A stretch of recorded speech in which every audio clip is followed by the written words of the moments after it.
Señores, retachamos.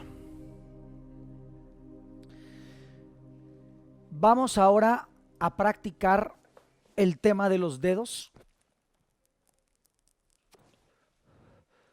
No sin antes recordarles que esto que vamos a hacer ahorita es una práctica sencilla. Esto de rastrear con la mano cuál es la carta, honestamente creo que le da al procedimiento una precisión infalible. Ustedes pudieran hacer lo que cualquier tarotista, ¿no? Que es con la pura revolvedera y luego escoger las cartas. En teoría eso funciona y eso siempre fue, así siempre funcionó el tarot. Pero pues este no es un curso de tarot tradicional. Aquí tratamos de hacerlo más completo, por eso se llama tarotología. Olo viene del griego completo. Entonces buscamos que la situación sea más completa. Yo al principio, cuando empecé a hacer tarot, honestamente, pues empecé como todos, ¿no? Las revueltas, todo este show. Pero siempre tuve esa pequeña duda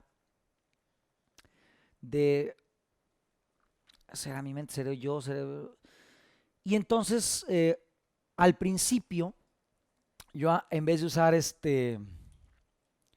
así como lo hago ahorita, al principio acomodaba los palos, acomodaba la baraja en orden y utilizaba un péndulo. Entonces preguntaba, ¿no? Ok, la carta de esta posición, no qué sé yo, es arcano mayor, arcano menor. No, pues que arcano mayor, consciente o inconsciente, o sea, del 1 al 10 o del 11 al 20. No, pues qué tal. Ok, y entonces ya me iba, ¿no? 11, 12, 13, y por números, donde el péndulo me daba sí, ese es el número, y lo buscaba y iba. Después me iba a los palos, ¿no? No, pues que esta posición es arcano mayor, no, es arcano menor, sí.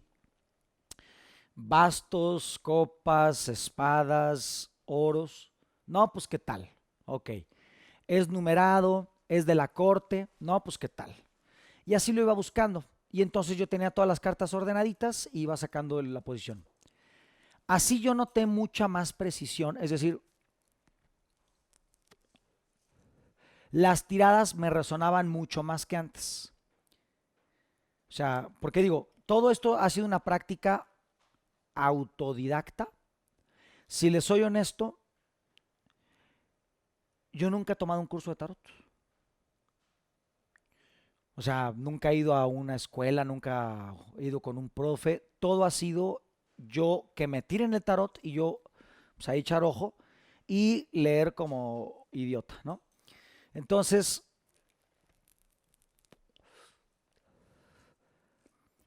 toda mi práctica ha sido conmigo. He leído yo el tarot a muy pocas personas. Yo creo que, yo creo que han sido menos de 50 personas en toda la vida a las que yo les he echado una tirada. Y la verdad es que no me encanta echar tiradas a alguien más. ¿Por qué? Por el riesgo de interpretar algo que no sea correcto y crear en esa persona una realidad alternativa, una realidad que no correspondía hasta antes de la tirada.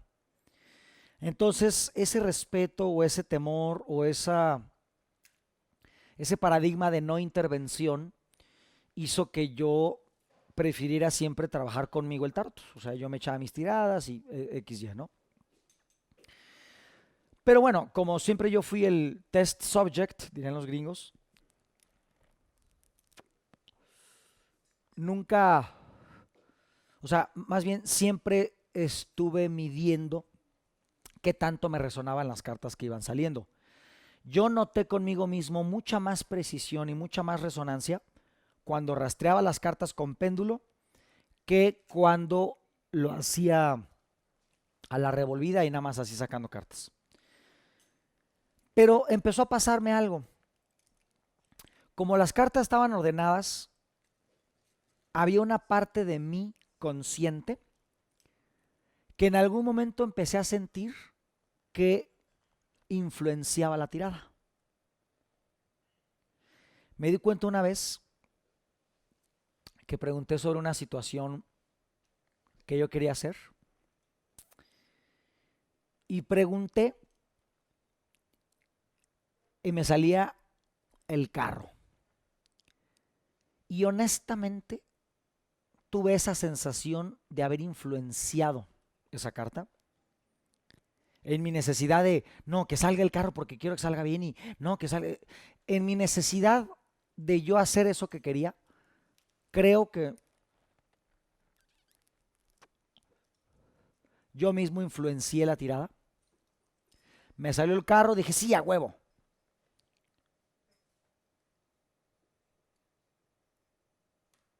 Hice eso y ya no sé, digo, pasa mucho, me acuerdo mucho de esta escena porque es clave, de la película de The Matrix, la uno con Lawrence Fishburne, este, ay, ¿cómo se llama este guapísimo? Neo, este, bueno, la película de The Matrix. Hay una escena donde Neo, el elegido, está con The Oracle, que es la pitonisa, y ella le dice, no te preocupes por el jarrón. Y él dice, ¿cuál jarrón? Y voltea, y por voltearse, tira un jarrón que se rompe. Le dice, perdón, le dice ella, ya te dije, no te preocupes. Siguen hablando y después de un rato le dice, mira, la pregunta que va a hacer que te rompas la cabeza es, si yo no te hubiera dicho del jarrón, ¿lo hubieras roto? Porque cuando te dije no te preocupes, tú volteaste y lo rompiste. Si yo no te hubiera dicho no te preocupes, hubieras volteado. Y si no hubieras volteado, ¿lo hubieras roto? Es una pregunta retórica cuya respuesta es inefable. Es decir, no hay manera de saber con certeza exactamente la realidad probable. Y así es el tarot, es inefable de alguna manera. Entonces yo ya no sé si yo por tener esa duda de ese día en donde sí salió el carro y dije por una parte no, sí a huevo, pero una parte de mí dudaba, decía, es que yo quería que me saliera el carro y casi que al carro mayor sí, consciente sí, casi que antes de preguntar uno por uno, el 7 sí, o sea, fue, entonces ya no sé si fue esa inseguridad o qué. El chiste es que yo hice lo que quería hacer y no fue ni suerte ni éxito ni, sino todo lo contrario. Entonces yo ahí dije, yo creo que yo influencié la tirada. Entonces lo que hice ahora fue mezclar los dos métodos. Ahora en vez de tener los palos ordenados, revolvía toda la baraja y sin ver absolutamente ni una sola carta, la rastreaba. Con el tiempo me di cuenta que con los dedos era mucho más fácil que con el péndulo. No más fácil, más rápido. Y entonces lo que hice fue mezclar los métodos, revolver las cartas y ya revueltas, sin yo saber exactamente qué y dónde estaba, primero con el péndulo y después con los dedos yo rastreaba, ¿no? Para tal posición, cuál carta, etcétera, etcétera, el sentido invertido o normal, etc. Y volví a notar ese aumento de precisión y con ese método me quedé y fue el que pues es el que les voy a enseñar ahorita. El chiste es que soltemos el volante, perdamos todo control de lo que está pasando aquí. Dejemos que sea la luz la que gobierne el proceso, no nosotros. Nosotros hay que ser como la justicia, no veo, solamente cuando llegue lo que tenga que llegar, lo interpreto, pero no controlo y no decido y no quiero que salga, simplemente hago la pregunta y que salga lo que tenga que salir.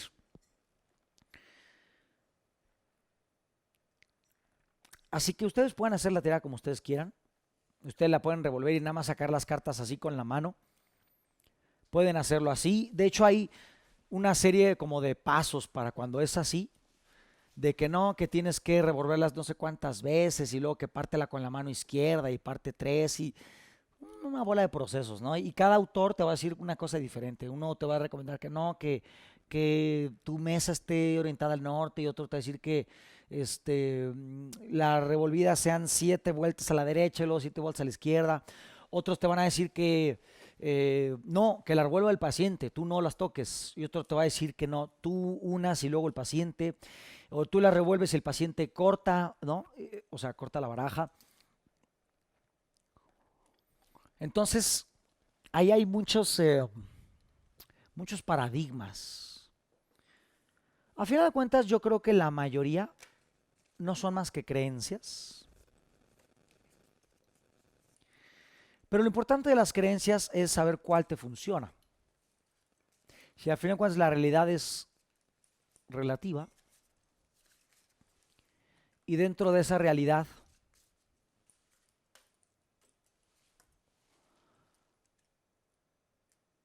las probabilidades se terminarán acomodando como deben de, según el plan divino, entonces nuestras creencias son hasta cierto punto irrelevantes. Lo importante es medir resultados y ver qué funciona y qué no. En este sentido, esta mezcla de revolver y luego rastrear las cartas, en lo personal, a mí, yo he notado la mayor precisión de todas las formas en las que he tirado cartas. Y puedo notar la precisión mucho mejor porque son tiradas que yo me hago de mi vida. Entonces yo en mi vida descubro si fue así, ¿no? Si sí resultó como las cartas predijeron o no. En la vida de un consultante pues yo no podría determinar o no podría saber, ¿no? Porque no estoy con él 24/7, pero conmigo estoy 24/7. Entonces, este método se los voy a enseñar porque en lo personal es donde siento mayor precisión. Dicho esto, empecemos explicando. De entrada, quiero saber algo. Ivancito, ¿les puedes abrir el chat del Zoom? Les van a abrir el chat. Quiero que me digan con un yo, ¿quién de ustedes es el primer curso que toman conmigo? Quiero ver qué tanta gente es la primera vez que toman curso conmigo. Quiero darme una ligera idea, un quemoncito. ¿Muchos?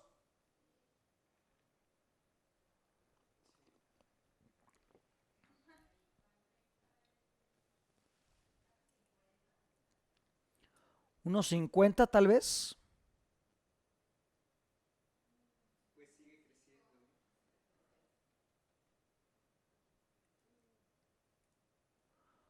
¿Unos 70?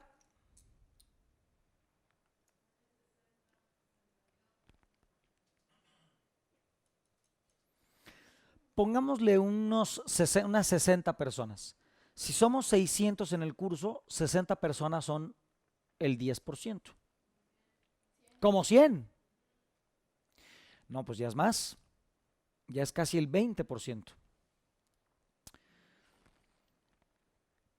Bueno, esto que voy a platicar ahorita de cómo funciona el rastreo, el otro 80% de participantes que ya han tomado curso conmigo, tal vez les suene un poco repetitivo. Esto que voy a decir ya lo he dicho muchas veces, así que lo voy a decir lo más corto posible y lo más conciso para que los que ya son alumnos no sientan que estoy repitiendo o que me estoy regresando a niveles muy básicos.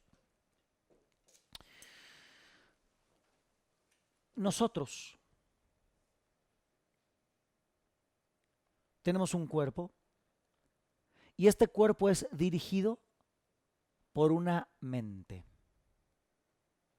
Isaacito, ¿me das pizarrón?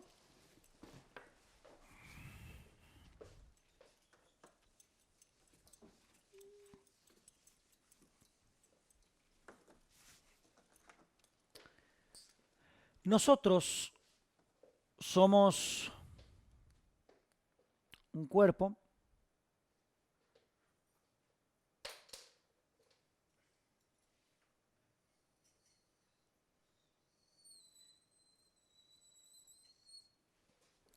y este cuerpo sabemos que fisiológicamente está dirigido por el cerebro. El cerebro es un órgano de 1,5 kg, principalmente acuoso, que se especializa en una cosa, que es transmitir electricidad. Ese es el chiste del cerebro, que transmite electricidad. Esa electricidad permite que cualquier información que se procese en el cerebro se dirija por la médula espinal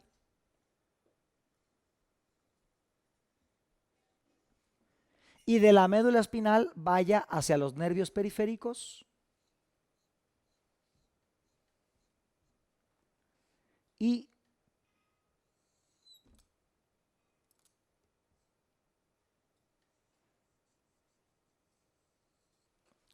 de los nervios periféricos salen líneas neurológicas, las neuronas propioceptivas, hasta el cuerpo. ¿Verdad? Fisiológicamente así funcionamos. Sin embargo, entra una pregunta. ¿Es el cerebro el que controla el cuerpo? Pues sí. Y viene otra pregunta. ¿Quién controla el cerebro? Si el cerebro es un aparato que transmite información, la información que está en el cerebro es la acumulación de todas las percepciones sensoriales que hemos vivido toda nuestra historia. Todo lo que hemos visto, escuchado, sentido, son datos que se van acumulando, se van sintonizando, se van sincronizando en este aparato neural. Sin embargo, de toda esa información, ¿qué es lo que decide cuál información vale más, vale menos, es más importante, es menos importante, para qué sirve, es correcta o es incorrecta? Si el cerebro es una antena que sintoniza información, ¿quién o qué decide cómo y hacia dónde y hasta cuándo se mueve la antena? El cerebro sigue siendo cuerpo. Significa que hay algo más. Y ese algo más es la mente.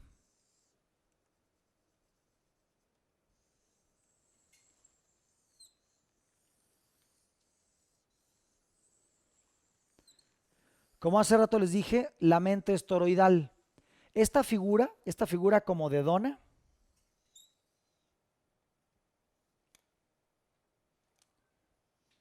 es un toroide. Un toroide es un punto central de donde surge un vórtice ascendente, un vórtice descendente, y esos vórtices proyectan un campo de fuerza en retroalimentación continua. Así funciona la galaxia, los campos magnéticos, la heliosfera. Es un campo de fuerza en retroalimentación constante. La mente, entonces, no es algo físico. La mente no está en el cuerpo. En el cuerpo está el cerebro. Pero la mente y el cerebro no son la misma cosa. El cerebro es un procesador bioeléctrico, orgánico, mecánico. La mente es un campo de interacción donde circulan varios niveles de información. Esto significa que la mente no está en el cuerpo, es al contrario. El cuerpo está en la mente. El cuerpo está en la mente. Significa que nuestro cuerpo existe dentro de un espacio, de un área donde interactúan varios niveles y elementos de información. Esto no solamente es una información científica, es una información del misticismo que lleva siglos existiendo. De hecho, dentro de la filosofía hermetista, un libro muy importante de los libros más básicos, más fundamentales, tenemos el Kybalión. Y el Kybalión, que es un compendio de 7 principios cósmicos, dice: todo es mente.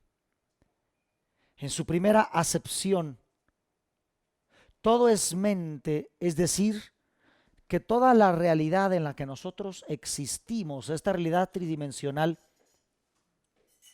que no es más que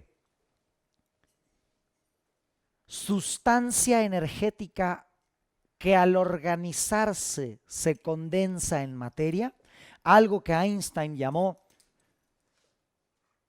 energía, que al ir más lento que la velocidad de la luz, 300.000 kilómetros por segundo al cuadrado, es decir, una aceleración de 300.000 kilómetros por segundo, que cada segundo aumenta otros 300.000 kilómetros, entonces esta energía, si viaja más lento, se transforma en materia.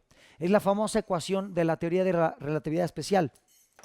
Significa que nosotros vivimos en un plano totalmente energético que aparenta ser materia porque se condensa y se organiza de esa forma, pero realmente no es materia, es energía. Y esa energía existe, pulula, flota, se organiza y se interconecta dentro de una matriz contenedora. Esa matriz contenedora le llaman el plano etérico o la cuarta dimensión, en donde el quinto elemento da origen a los otros 4, es decir, los estados de agregación de la materia. ¿Qué es un estado de agregación? Una forma de organización de la energía. Cuando la energía se concentra en su parte más densa, es decir, cuando se acumula con mayor cohesión la energía, se forma la Tierra. Lo más sólido, lo más pesado, lo más denso. Cuando esta energía se organiza de una manera más fluida, pero a su vez con todavía cierta cohesión, tenemos el estado de agregación líquido, el agua. Esto es la tierra o lo sólido. Esto es el agua o lo líquido. El agua sigue, a pesar de que es fluida y maleable, sigue siendo muy pesada. La cohesión que condensa la materia en el líquido todavía es bastante cerrada. Después la energía se organiza en una densidad más libre. Y ahí entramos a la densidad de los gases, lo que sería el estado gaseoso o simplemente el aire.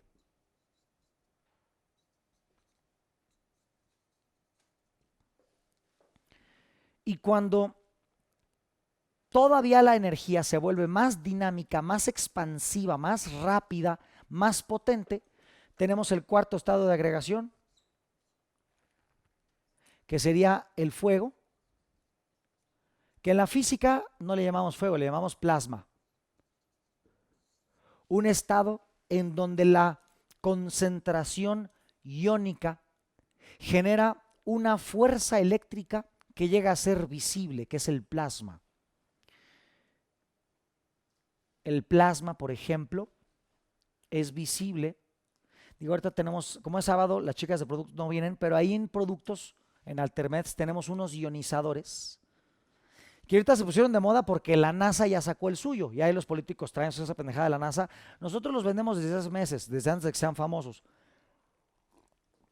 Esos ionizadores, ¿sí?, tienen unos pelitos por donde sueltan millones de iones. Si tú con tu mano le pasas el dedo a los pelitos, hay como una especie de rayo eléctrico, pero no te da toques y no es electricidad, es plasma, por la concentración de energía en forma de iones cargados eléctricamente. Esa es la forma más energética, dinámica, en el cómo se estructura la energía formando materia. Pero toda esa energía no importa si se vuelve muy densa o muy dinámica, esa energía para poder ordenarse, no te preocupes, Ivancito, si no está abierto, no worries. Esa energía para poder ordenarse necesita tener un espacio, un área donde estructurarse. Esa área que representa el 99,9999% de todo lo que existe. ¿A qué me refiero? Que si tú agarras un átomo, la distancia que hay entre las partículas del átomo, las del centro, neutrones y protones, y los electrones de los extremos o de las órbitas, para el tamaño que tienen esas partículas cuánticas y el tamaño total del átomo, están lejísimos, son muy pequeñas y la distancia es gigantesca para el tamaño que tienen. Entonces significa que el 99,9999% del espacio del átomo está vacío. El pinche átomo es una nada. Es como si pusieras un balón de fútbol y otro balón de fútbol y en medio está la distancia entre Querétaro y Celaya. Es decir, 40 minutos por tierra de espacio en un coche a 80 kilómetros por hora. A esa distancia están esas dos pelotas de fútbol. ¿Qué quiere decir? Que están lejísimos, lejísimos. Y todo lo que hay en medio, ¿qué hay? Nada. Si tú agarras el espacio que existe dentro de una galaxia, la distancia que hay entre los soles y sus planetas, y entre los soles y otros soles, entre el gas de hidrógeno y las nebulosas y todo eso que hay en una galaxia, el 99,9999% de la galaxia está vacío. El tamaño de los soles y de los planetas chiquititos son motas de polvo en medio de una inmensidad. La galaxia es gigantesca con respecto al tamañito de sus cuerpos celestes. El 99,9999% de la galaxia está vacía. Entonces, ¿qué rellena la galaxia? ¿Qué rellena el átomo? Puro vacío, pero no está vacío, está lleno. ¿Lleno de qué? De éter, que es el quinto elemento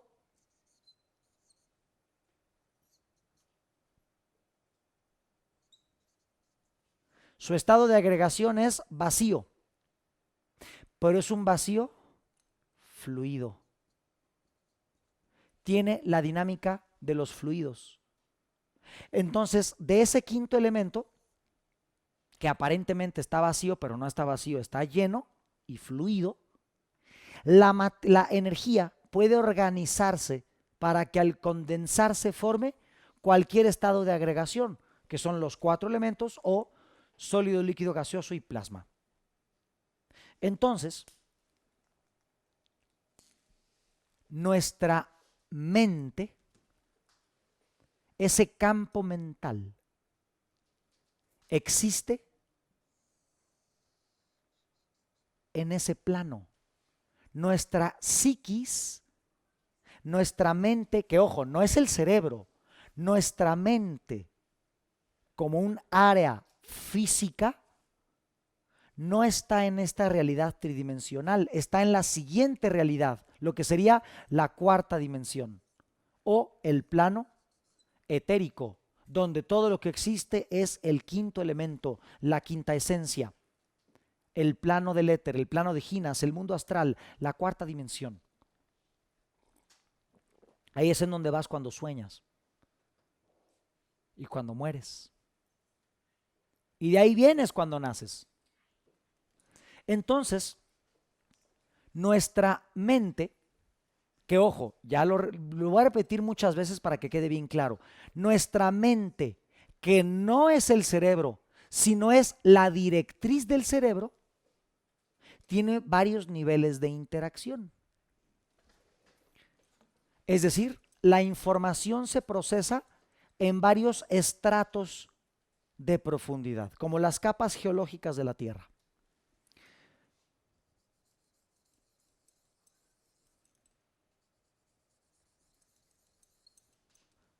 Nuestro diálogo mental, nuestro diálogo interno, como cuando pasa una chica y dices, ¡ay, sí me la como con todo y papas! Pero lo dices por dentro, ¿no? O sea, digo, no lo digo yo, lo dicen los hombres, pinches hombres. Yo como leo las mentes los escucho y digo, ay no, pinches marranos, de veras. ¿Qué les pasa? Ese diálogo que tú dijiste en tu mente es tu diálogo interno que está aquí en esta zona, que es tu mente consciente. En la zona más externa, más superficial de la mente, está algo que se llama el preconsciente, que es la mente instintiva, los instintos. Todo el mundo quiere 7 cosas básicos. Antes de su diálogo mental, quieren 7 cosas. Sobrevivir, coger, tener, amar y ser amados, comunicarse y ser escuchados, dejar un legado y conectarse con algo más grande que sí mismos, que es el instinto de la fe. Son 7 instintos básicos que todos tenemos en este nivel mental. Después viene la mente consciente, donde está tu diálogo interno, y después viene la mente subliminal, que es la mente que procesa información sin que te des cuenta. Presión atmosférica, altura sobre el nivel del mar, temperatura ambiental, el contacto de la tela con tu cuerpo, cualquier fenómeno de información que se escape a tu consciente, lo detecta la mente subliminal. Y por debajo de ese nivel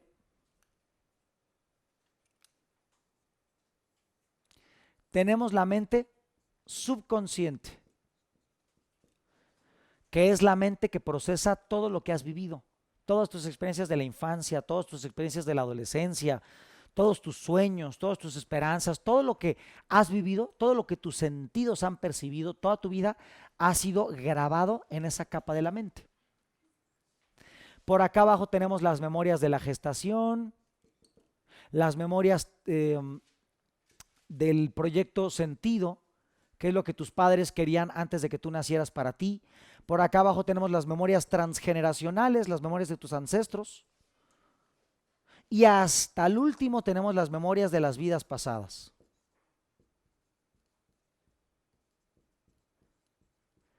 Es decir, el pasado y el presente hacia el futuro convergen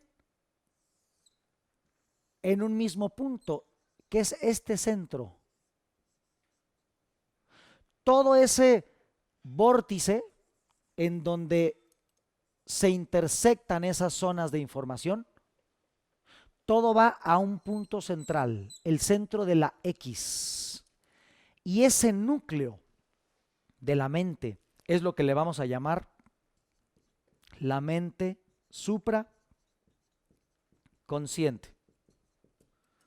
Yo le pongo en el manual MS o MSC, mente supraconsciente, o MS, que es mente supraconsciente.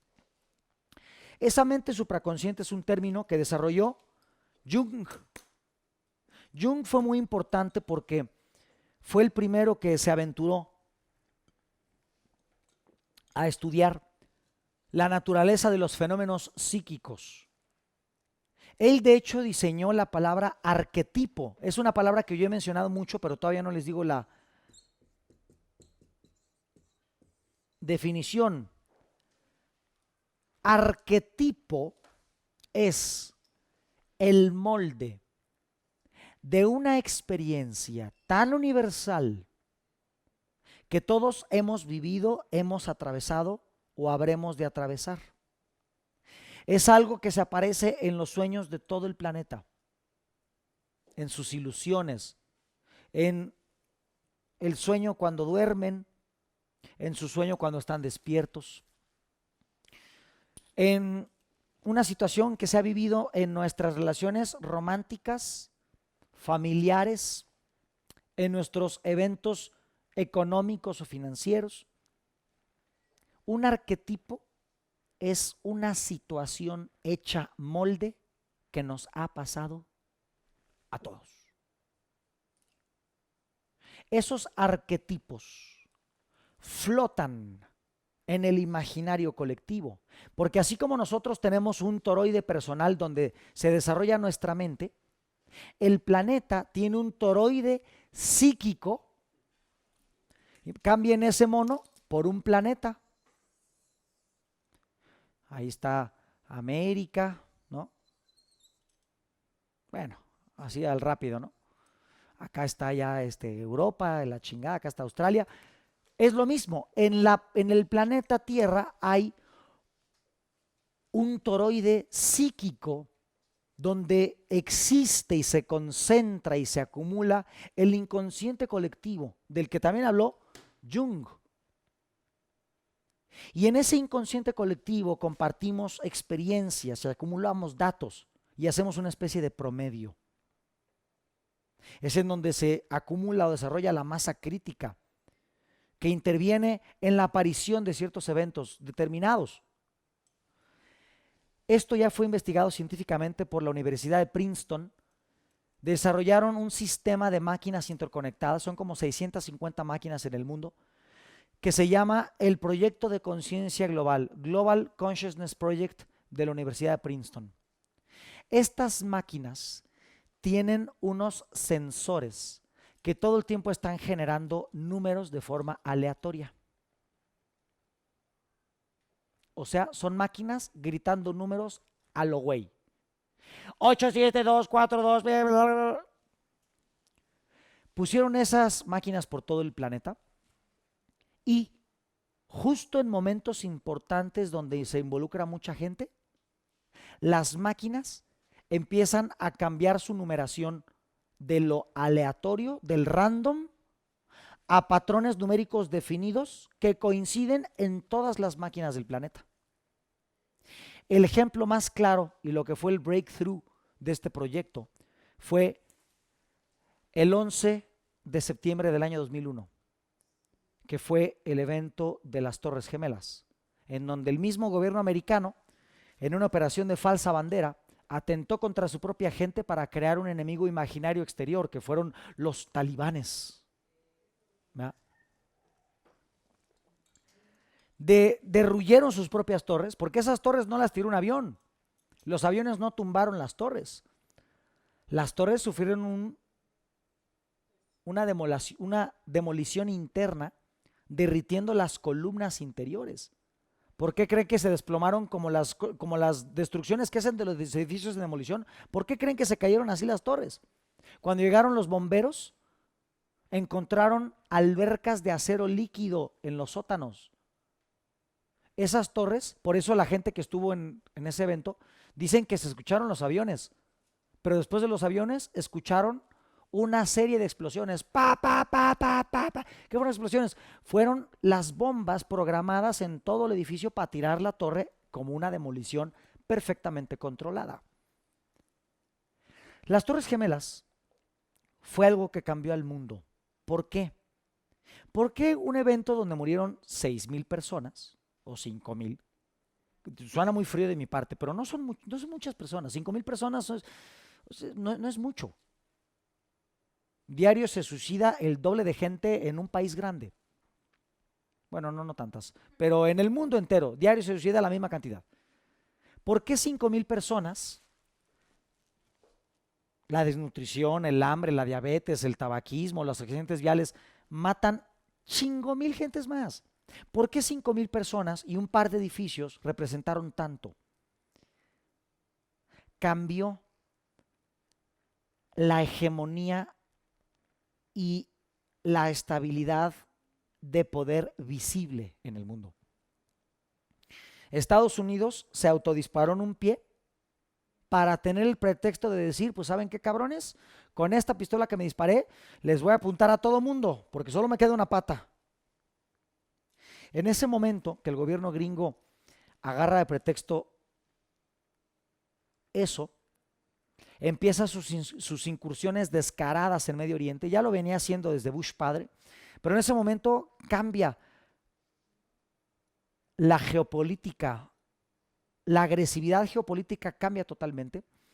El paradigma económico global, porque digo, lo que tiraron fue el World Trade Center, la base financiera de cómo se mueve la lana en el mundo. Un día antes, el día durante y los días después de eso, las máquinas de Princeton se volvieron locas. como si el inconsciente colectivo se empezara a dar cuenta de que, güey, mañana va a pasar este pedo, la mente, el imaginario, el inconsciente colectivo empieza a prepararse para el evento, sucede el evento y todavía queda un eco del evento. Y así han demostrado que esas máquinas, desde antes, un poquito antes de terremotos, del tsunami, de eventos globales como actos de terrorismo, como incursiones políticas, como algo que suena en todos los medios, desde antes estas máquinas empiezan a cambiar los números. ¿Qué sucede? Significa que el planeta tiene una psique colectiva. Cada humano tiene una psique en donde intervienen varios procesos. Y todo esto se los platico por un solo motivo. Aquí, justo en el medio, el núcleo de la mente, tenemos la mente supraconsciente, supra, por encima de, por arriba de. Es el término que utilizó Carl Gustav Jung a principios del siglo XIX, siglo XX, perdón.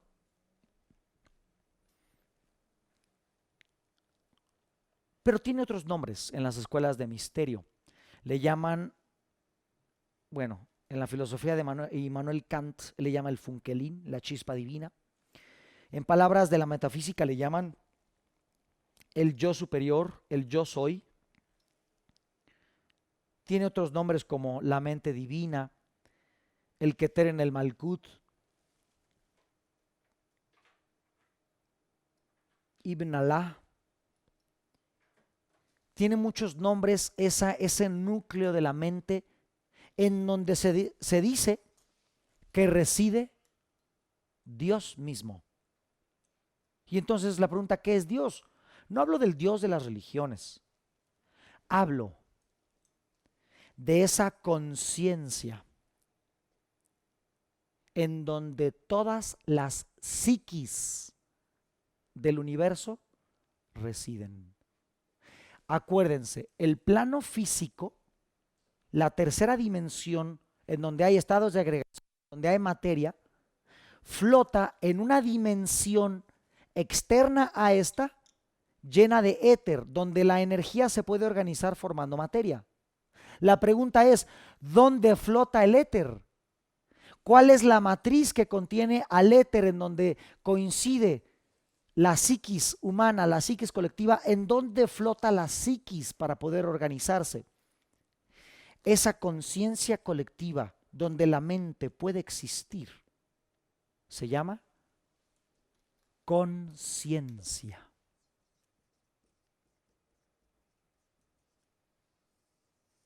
Y esa conciencia es puramente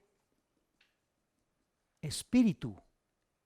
Y ese espíritu, de donde surge todo, mejor conocido como la fuente, el Dios verdadero, no el antropomorfo, ese que hemos creado con las religiones, ese Dios castigador que ahí andas, yo te creé, pero aguas con lo que haces con ese pito, porque yo según mis reglas no lo puedes andar metiendo por aquí por allá y suéltese ahí y se pasaron de lanza, fuego y azufre por acá y este cabrón lo convierto en sal y esos muros a la chingada. Ese es un Dios antropomorfo. Ese es un viejo enojado, autoritario, dominante y culero que hace cosas por sus huevos. Ese no es un Dios. En estas escrituras que nos ponen de él, Dios no hizo al hombre a su semejanza, fue al revés. Nosotros hicimos a Dios a nuestra semejanza. El verdadero Dios trasciende cualquier límite humano, concepción belicosa, posesiva, cualquier forma humana que nosotros le queramos dar a Dios, trasciende totalmente al observar a ese Dios que no es un güey pendiente de lo que haces, sino es una conciencia cósmica unificadora de donde surgen todas las posibilidades para que de acuerdo a cómo se ordenen, esa conciencia se conoce y se experimenta a sí misma. Ese Dios, más que un viejito posesivo y culero, es una especie de mente científica donde se subdivide a sí misma dentro de muchas formas para que a partir de la interconexión de esas formas, esta conciencia cósmica se enriquece a sí misma. Es decir, aprende a partir de la interconexión de las partes en las que se subdivide. Algo así como lo que dicen del Atma y el Brahman en los escritos Vedas, algo así como esa fuente superior de la que surge las chispas que viajan al samsara, como en la filosofía budista. Ese Dios creador del que hablaban los dioses sumerios. Es ese Dios más allá de una concepción humana, la fuente en donde todas las psiquis existen, coexisten y se interconectan. Y es ese verdadero Dios, es esa fuente de toda información donde nosotros en nuestra mente supraconsciente tenemos un lazo de conexión a esa mente universal. Significa que Dios no está en un templo, no está en el cielo. Dios está dentro de lo más profundo de nosotros mismos. Todos tenemos un walkie-talkie, un wifi, un módem al internet del universo. Todos tenemos una chispa que nos conecta a la mente divina. Y esa mente divina que trasciende lo humano se posa justo en el núcleo de esta sustancia psíquica que conforma nuestra mente, que le pueden llamar como quieran, la llama violeta, el yo soy, el yo superior, el doble cuántico, el funkelín o la mente supraconsciente. Llámenle Batman y Robin si ustedes quieren. Pero eso es el ojo de Dios dentro de nosotros mismos. Es ojo, es oído y también es boca. Significa que nosotros podemos conectar para buscar pistas y que nos regale algo de lo que su ojo ve. Le podemos platicar para sentirnos comprendidos y que nos preste un poco esa oreja que tiene. O inclusive podemos solicitar que nos entregue un mensaje y nosotros escuchar un poco de esa boca divina que existe en el fondo de nuestra mente. Entonces, con esa mente supraconsciente, con ese núcleo de la mente, nosotros podemos entrar en esa matriz de todos los eventos y de todas las cosas que suceden gracias a la interacción de las mentes, las palabras y las acciones de toda persona viva en el planeta. Por lo tanto, nosotros en la mente podemos encontrar un punto de pista, podemos encontrar una guía para todo lo que fue, es o será. El problema es que esa mente supraconsciente nos intenta dar mensajes por todos lados y nosotros hacemos caso omiso. La forma más básica de mensajes es a través de los sueños. En los sueños, ¿me prestas tu fuego y sacito? En los sueños nosotros tenemos, muchas gracias, atisbos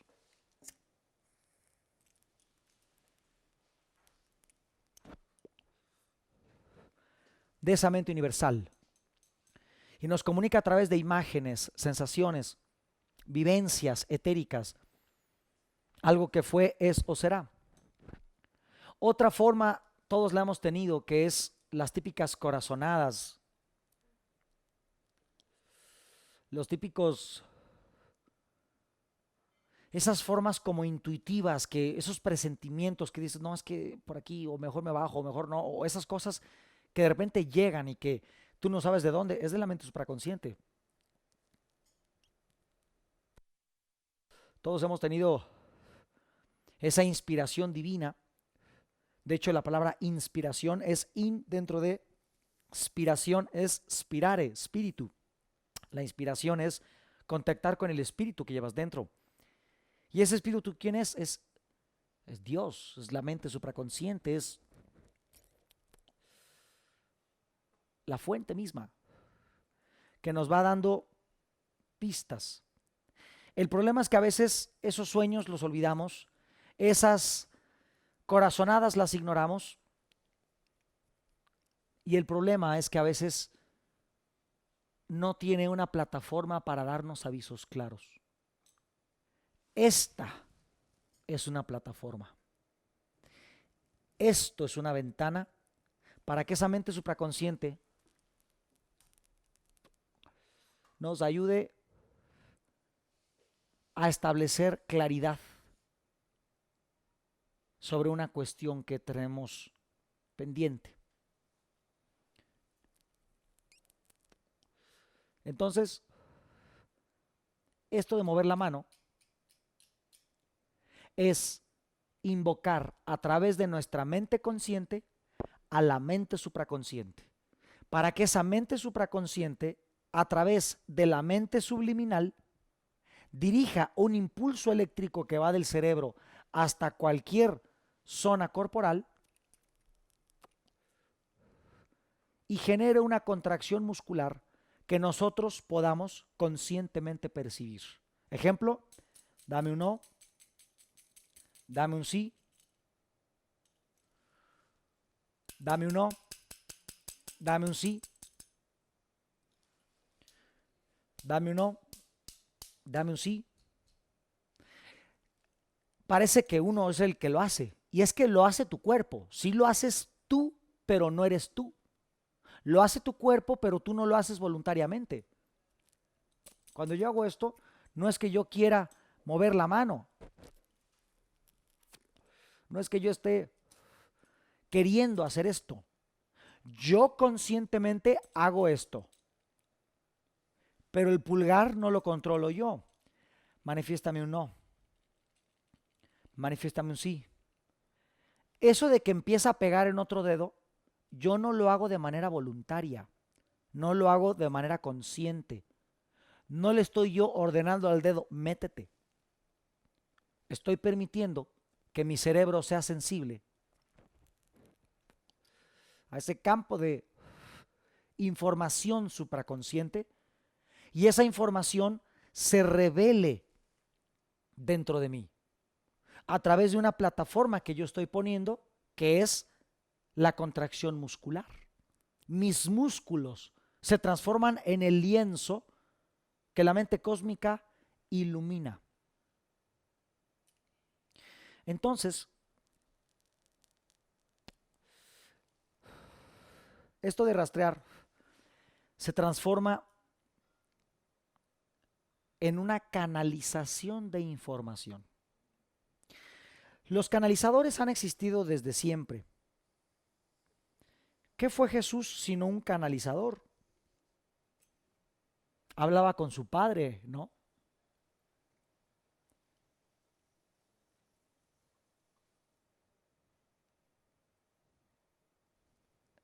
¿Qué es un profeta sino un canalizador?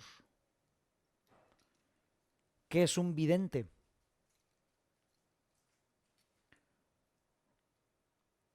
Las canalizaciones se pusieron de moda con el espiritismo.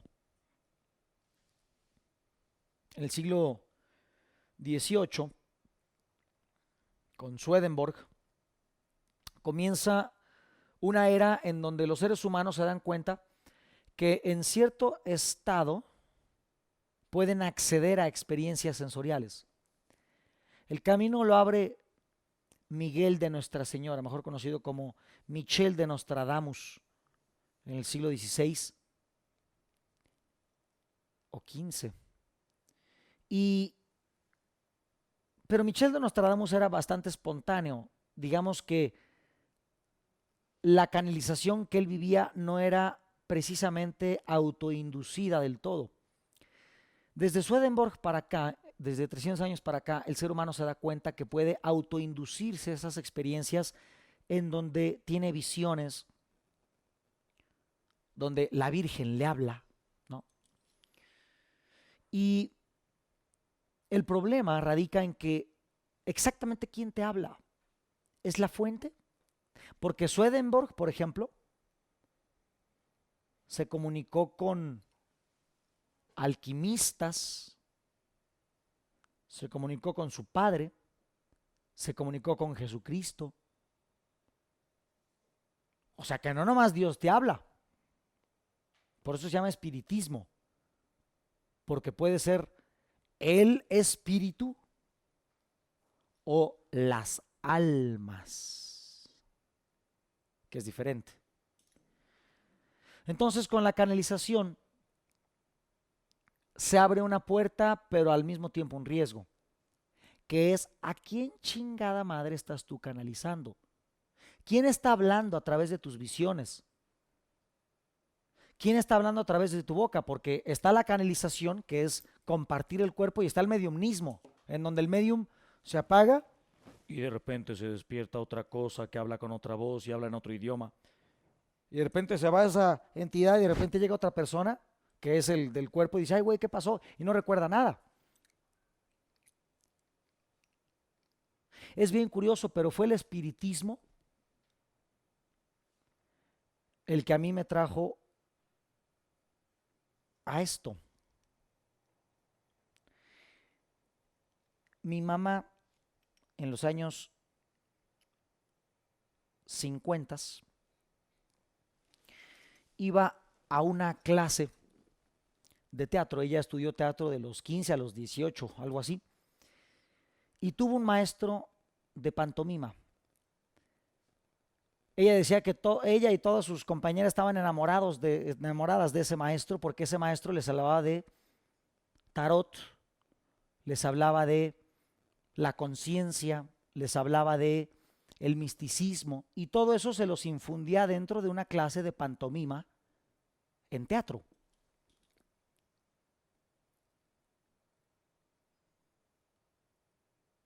Años después, ella ya con ese chip místico, en los años 70 entra un grupo espiritista de esenios, en donde una mujer se apagaba y de repente entraba un hombre que decía llamarse el maestro Moisés y les daba mensajes a todos los reunidos, que era un grupo como de 15, 20 personas. Y gracias a esos mensajes, una de esas personas descubrió una cura para el cáncer. Un amigo mío que se llama Rafaín Rodríguez, científico mexicano que descubrió una de las muchas curas del cáncer que existen. Y parte de esas pistas él las recibió a través de esa entidad, el maestro Moisés. Después de que ese grupo se disuelve, mi mamá se va metiendo a otros grupos místicos. Entra a la metafísica, después entra a la gnosis. Yo teniendo 5 o 6 años, como no tenía con quién dejarme, pues acompáñame, ¿no? Y no te puedes quedar en la casa solo porque tus hermanos no te cuidan. Pues yo me llevaba mis tortugas ninjas y mi Game Boy, y mientras ella estaba en su clase, yo estaba en ese salón jugando yo con mis juguetes, pero pues de fondo el profesor explicando de los egipcios, de los atlantes, del tarot, de la cábala, de la conciencia, de la llama violeta, de Saint Germain.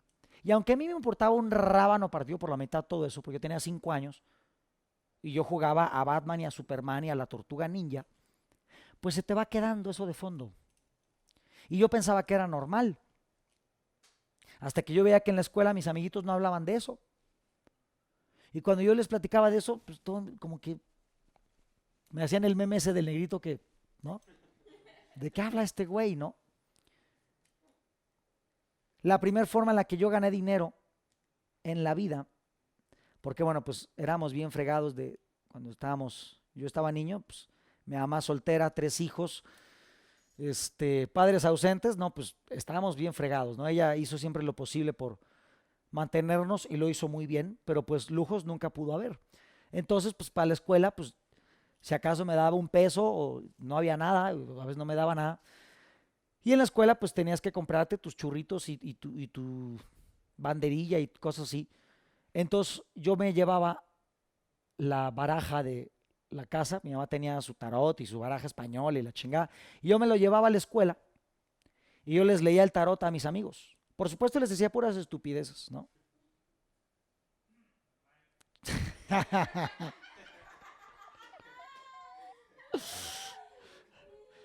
Salía el 3 de, eres un monstruo, Gary. Salía el 3 de copas y no, pues vas a tener 3 hijos, les decía. Salían 6 espadas, vas a tener 6 enemigos, ¿no? Puras tonterías, yo decía. Y pues así me pagaba, ¿no? 50 centavos, un peso. Y yo ya con ese dinero en el recreo me compraba mis chuchulucos. Entonces fue mi primera manera de ganar dinero. Un día que le pregunté a mi mamá, oye, ¿y por qué me pusiste Alejandro? Me dice, mira, mi plan era ponerte Gibran. Pero cuando llegué al registro civil, ¿cómo se llama? No, pues que Gibran. ¿Con G o con J? Con G. ¿Con I latina o Y? Con I latina. ¿Con B de burro o B de vaca? B de burro. ¿Con M o con N? ¡Ay! ¿Sabe qué? Póngale Alejandro. Dice, y en ese momento salió Alejandro. Le digo, ¿por qué?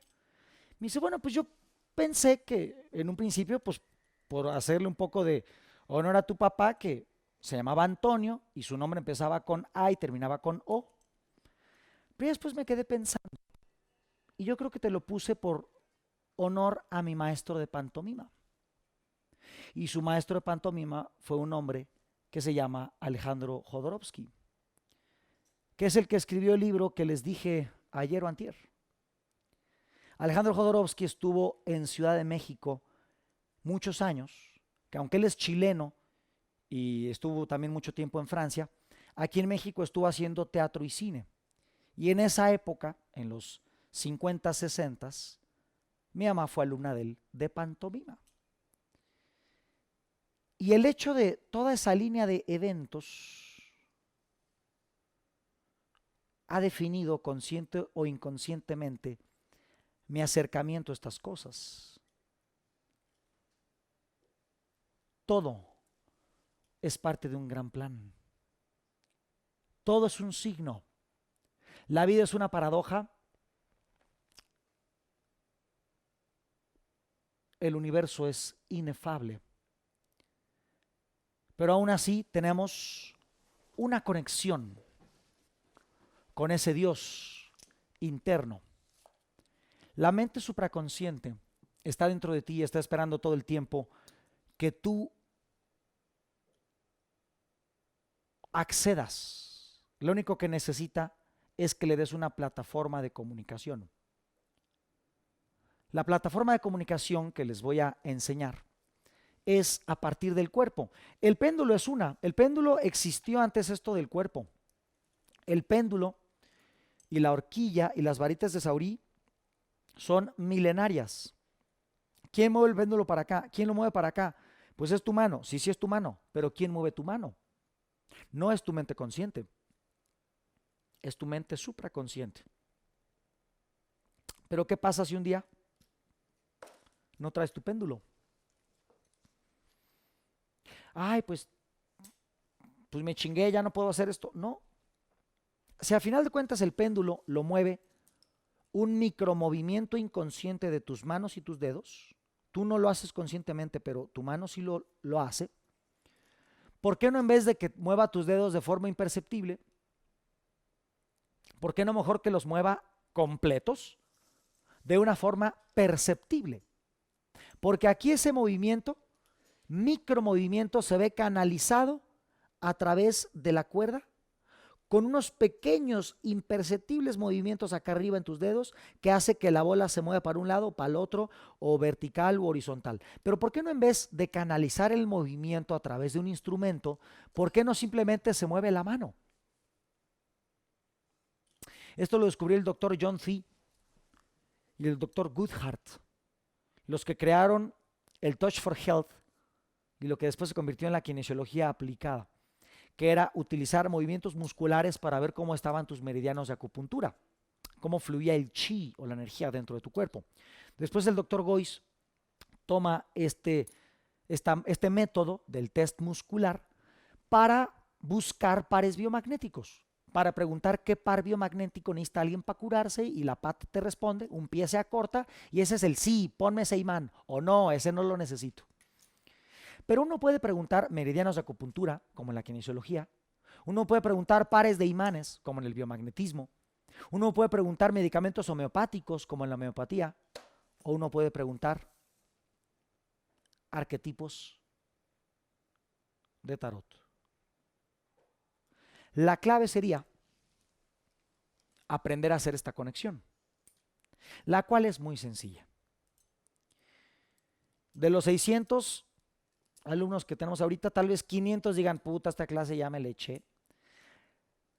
Pero lo siento mucho, nos vamos a tomar 20 minutos para hacer esto, para esos 100 que no han tomado esta clase. Así que los alumnos de siempre, una disculpa, esta clase seguramente ya la han tomado, pero vamos a hacerlo rápidamente.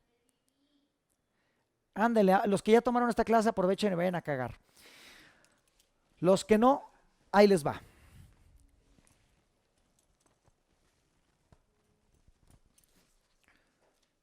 Vamos a comenzar. Digo, normalmente enseño otros rastreos, pero hoy les voy a enseñar el de una mano, porque para tarot es más fácil que una mano esté señalando cartas o con una mano estés interpretando y con la otra hagas el rastreo libre.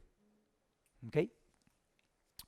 Entonces, primero que nada, con su mano dominante, pónganla en una posición relajada. Yo aquí relajado estoy encima de la mesa, pero si están sin mesa, recárguenla con su cuerpo o en su rodilla. El chiste es que esta mano no tenga que estar haciendo fuerza, que esté así, lánguida.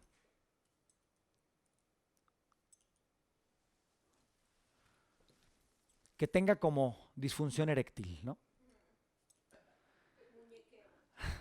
El muñequeo. Entonces, la única fuerza que necesitamos hacer es esta. Estos 4 dedos los vamos a poner así, juntitos. Y este dedo pulgar lo vamos a dejar libre. Y vamos a hacer este movimiento como si tú pusieras un calcetín en la mano y le jugaras a las marionetas con tu sobrino chiquito, ¿no? Y, hola, ¿cómo estás? ¿No? ¿Cómo hacemos como en la mano de calcetín? Literalmente así, ¿no? Como el, ¿cómo se llamaba el personaje ese de la tele? Uno que comentaba fútbol. El compayito. Imagínense que están haciendo al compayito, ¿no? Hola. Entonces vamos a hacer este movimiento. Yo lo estoy haciendo conscientemente, ¿no? Si lo hacen muy rápido, se van a cansar. Relajado. Hasta lento puede ser. Conscientemente estoy golpeteando pulgar con índice. ¿Ok? Ahora, lo voy a hacer yo. Véanlo y después lo hacen ustedes. Estoy aquí. ¿Puedo verlo o puedo no verlo? No importa. Verlo o no verlo. Y entonces, yo digo, mente supraconsciente, manifiéstame claramente un no. Sigue igual. Si no pasa nada, es el no. Mi dedo sigue pegando donde yo quiero que pegue, que es en el índice. Manifiéstame claramente un no. Mente supraconsciente. Manifiéstame claramente un sí. Y en este momento, manifiéstame un no. Manifiéstame un sí. Cuando digo manifiéstame, todavía ni siquiera digo el sí, pero mi intención ya está en el sí. Manifiéstame claramente un sí. Y este dedo que yo quiero que pegue en el índice, deja de pegar en el índice y esta cadena muscular como que se traba, se atonta, se apendeja, se bloquea, se contrae y entonces se pone dura esta cadena muscular y en vez de pegar donde yo quiero, empieza a hacerse para adentro. Como una tortuga que se mete en su caparazón, el dedo pulgar, aunque yo quiero que pegue en el índice, yo estoy dirigiendo el dedo al índice. Manifiéstame un no, manifiéstame un sí. En ese momento el dedo pulgar empieza a contraerse y como yo estoy haciendo esto, ahora ya no pega aquí, empieza a pegar en el dedo, primero empieza a pasar el índice y luego empieza a pegar en el cordial y si sigo haciéndolo va a llegar hasta el anular. Manifiéstame un no, manifiéstame un sí. ¿Qué pasa? El dedo se mete y tú sientes o ves que ya no pega aquí, sino pega en los siguientes dedos. Ese es el sí. Manifiéstame un no, no pasa nada, sigue igual. Manifiéstame un sí, en ese momento o se detiene porque ya no puede moverse o se mete. Si se detiene, se apendeja, se mete o baila, es el sí. Y ese movimiento de que se mete, se contrae, se pone duro, se apendeja, ese es un movimiento inconsciente. Más bien involuntario. Tú no estás queriendo que lo haga, pero lo hace. Entonces, oye, pero ya lo intenté, no me sale. Bien sencillo. Vamos a programarlo. Para programarlo, tenemos que comunicarnos con la mente profunda. Y para que esa mente profunda programe al cerebro,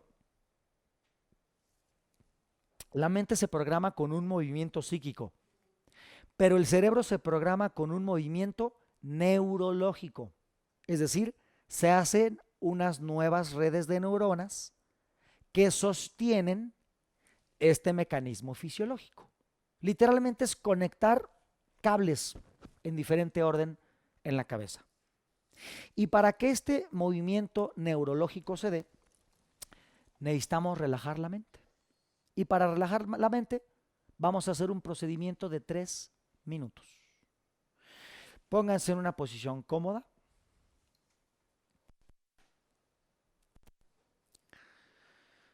Ponemos las manos en los muslos. En los tuyos, Isaac, no los de Dianita. Bueno, si quieres en los de Dianita. Está bien, así se relajan los dos. Colocamos las manos en los muslos, cerramos los ojos y a la cuenta de 3 inhalamos lenta, suave, profundamente. 1, 2, 3.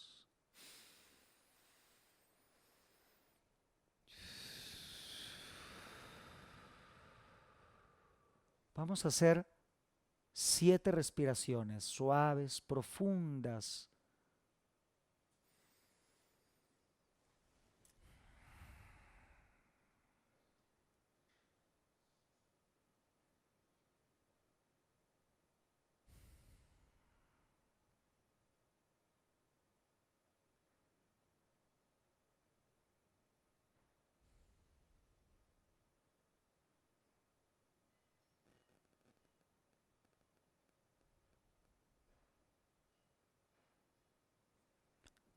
Una última respiración.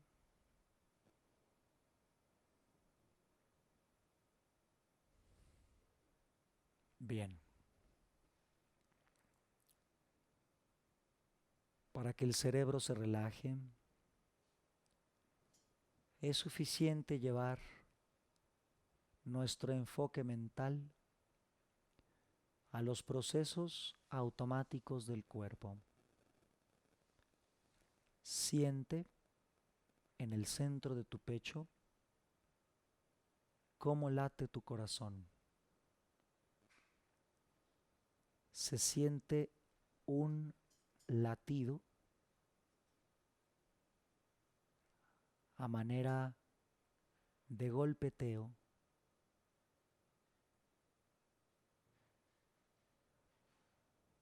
Se siente cómo se expande cada segundo.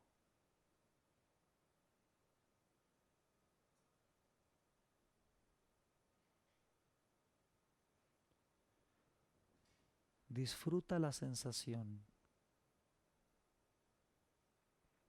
Eres uno con tu cuerpo.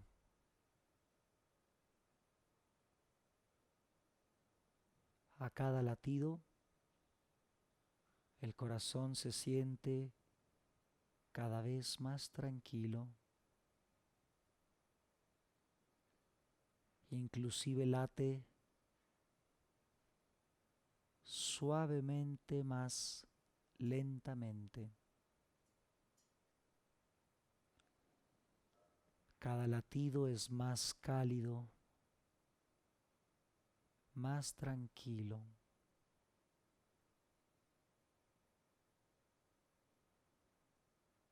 Siente como la sangre viaja de tu pecho a tus brazos, circula por hombros, bíceps, la cara interna de los codos,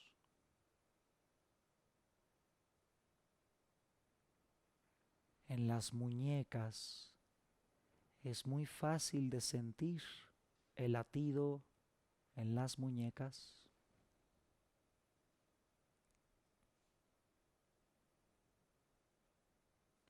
Se siente en las yemas de los dedos.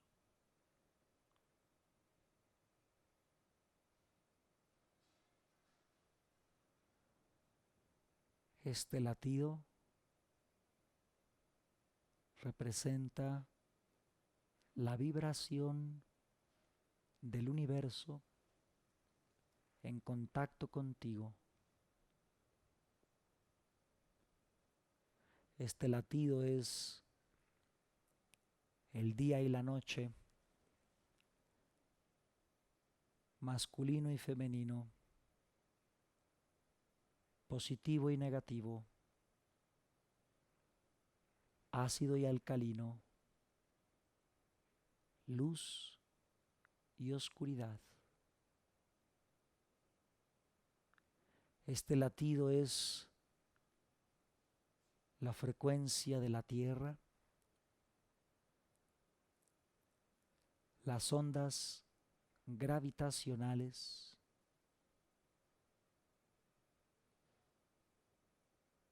este ruido, este latido, este pulso es la frecuencia universal vibrando dentro de ti.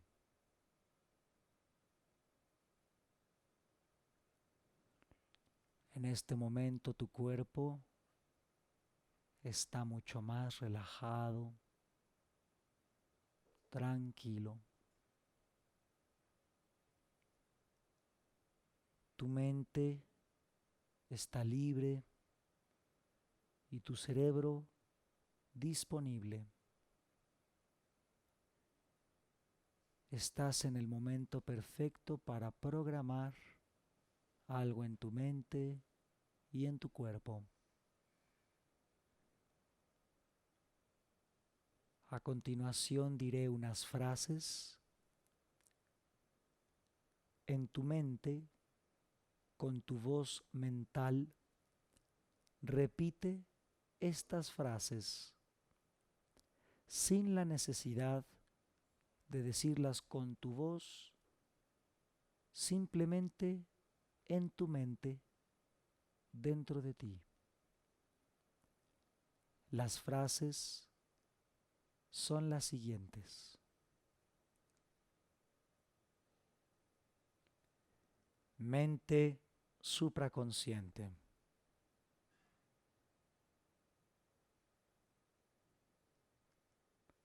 Gracias por comunicarte con mi mente consciente.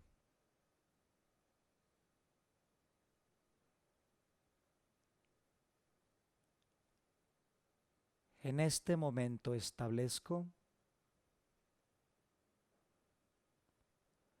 un sistema binario de comunicación.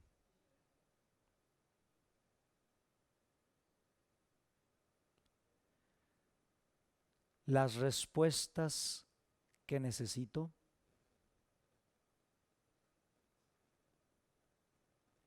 sentir y observar dentro de mí son sí y no.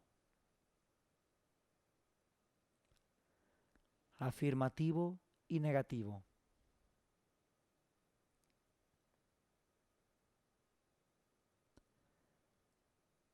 Para conocer una respuesta afirmativa, para saber que respondes sí,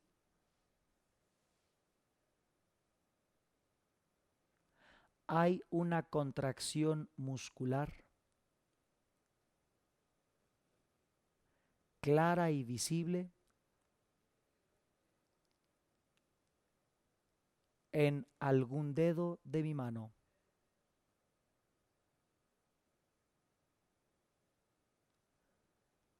Cuando el dedo se contraiga, cambie de posición, se acorte o se alargue, yo sabré que la respuesta es sí.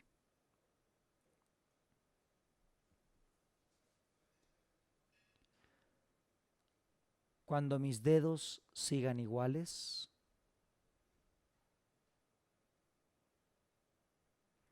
y ningún cambio se presente,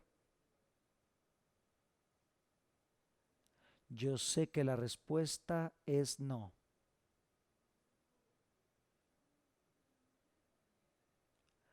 En ausencia de cambios en cualquiera de mis dedos, sé que la respuesta es negativa.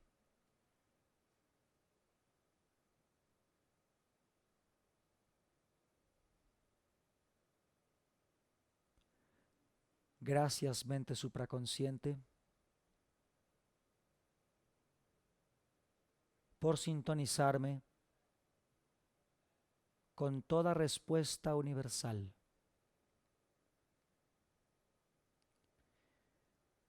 Gracias por ser mi enlace directo con la fuente.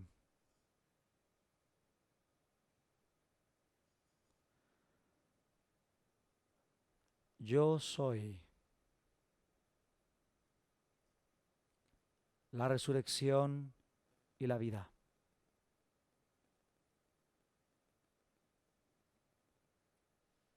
Yo soy la resurrección y la vida.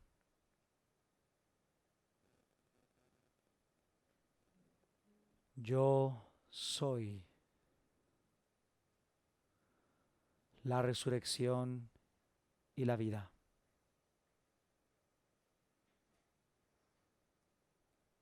Y así es, así es, así es.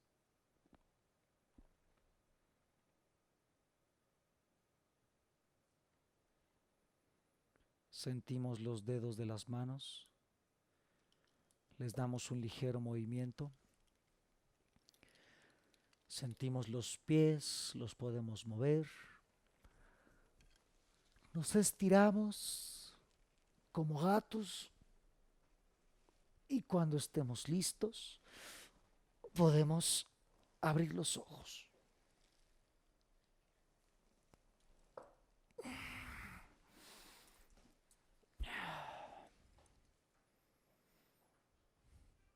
Ya me estaba yendo, ¿eh? Hubo un ratito en el que ya está viendo cosas. Vamos a hacer la prueba. Primero yo, véanlo y luego ustedes. Observen.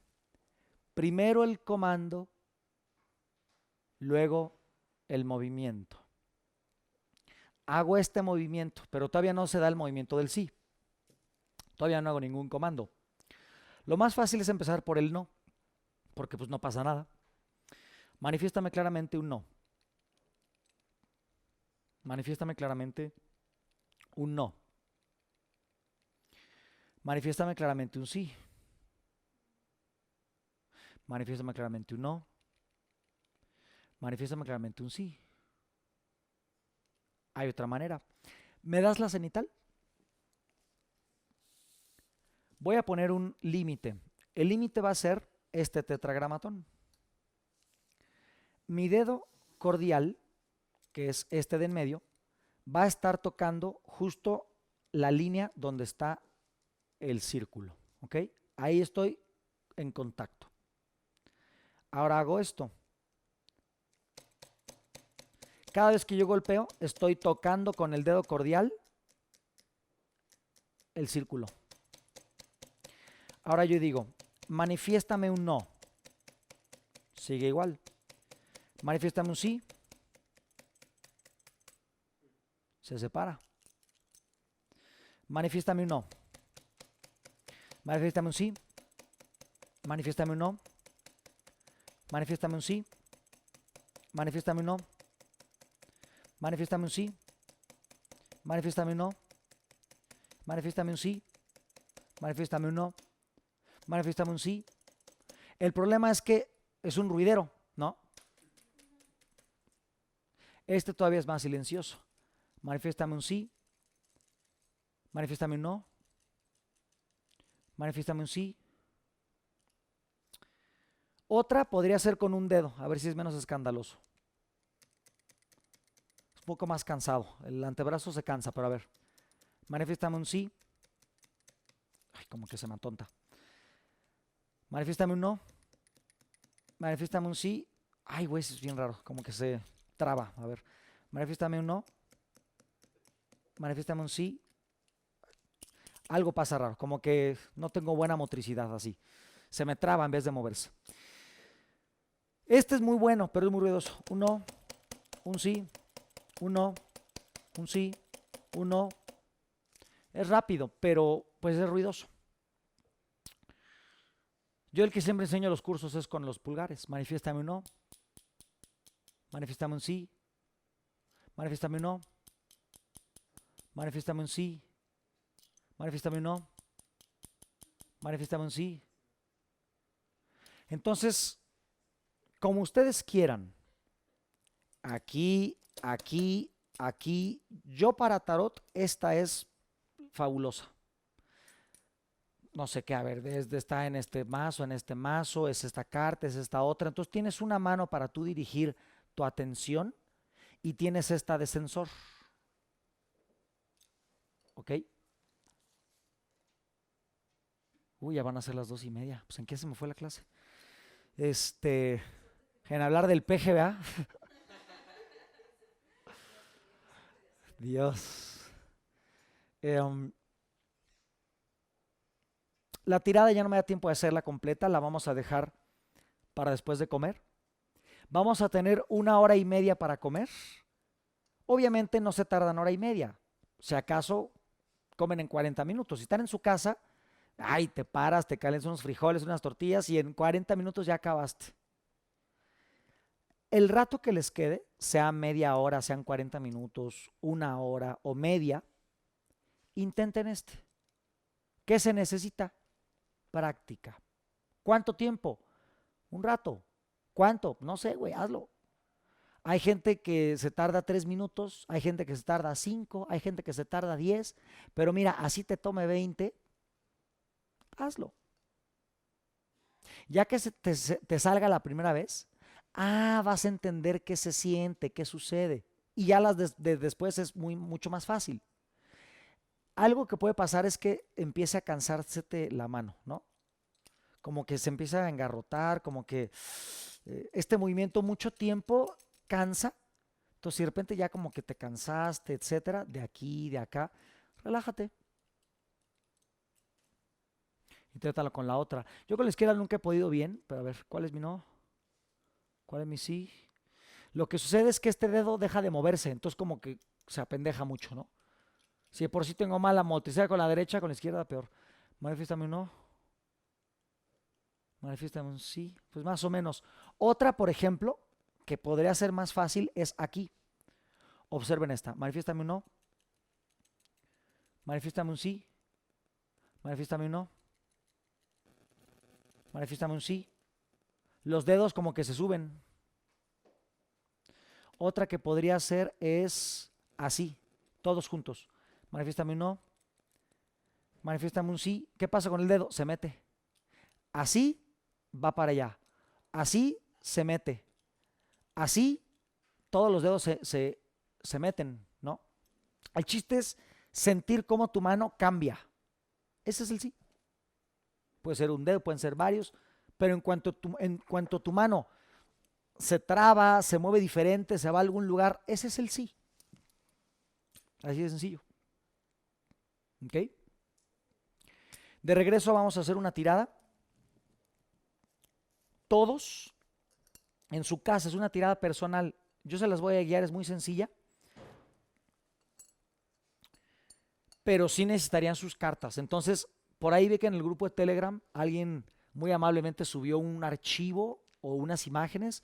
Imprímalas en su casa, o sea, obviamente pues no te van a durar esas cartas, te van a durar 3 usadas porque se van a arrugar, pero pues ahí tienes. Quiero que ahorita todos tengan unas cartas porque vamos a hacer una tirada que se llama la tirada consciente inconsciente, que es bien curiosa. Y sirve ahorita porque no hemos analizado todas las cartas, entonces pues no van a saber muy bien qué es cada una. Por eso lo hace más efectivo. De preferencia, si no tienen unas cartas y van a imprimir unas, imprímanse ahorita Rider Waite, que son estas. Imprímanse estas. Acuérdense, esta es Marsella y este es Rider Waite. O sea, según yo es muy obvio, ¿no? O sea, cuál es cuál. Pero ahorita imprímanse Rider Waite para hacer esta tirada consciente-inconsciente. La hacemos y ya después yo me sigo con una tirada, alguno de ustedes, que tiene que ser de DF, en Ciudad de México. No ser de ahí, pero vivir ahorita en Ciudad de México para hacerle un poco de honor a Jodorowsky que estuvo por allá enseñando. Entonces, alguien de Ciudad de México, de regreso les voy a decir cómo escoger, cómo les voy a decir a quién voy a escoger de CDMX y practicamos. Mientras ahorita en la comida coman, intenten esto de la manita, tienen un buen rato para practicar y nos vemos de regreso a las 4 de la tarde. Son 2:30, hora y media, nos vemos 4 de la tarde. Buen provecho, vámonos a comer.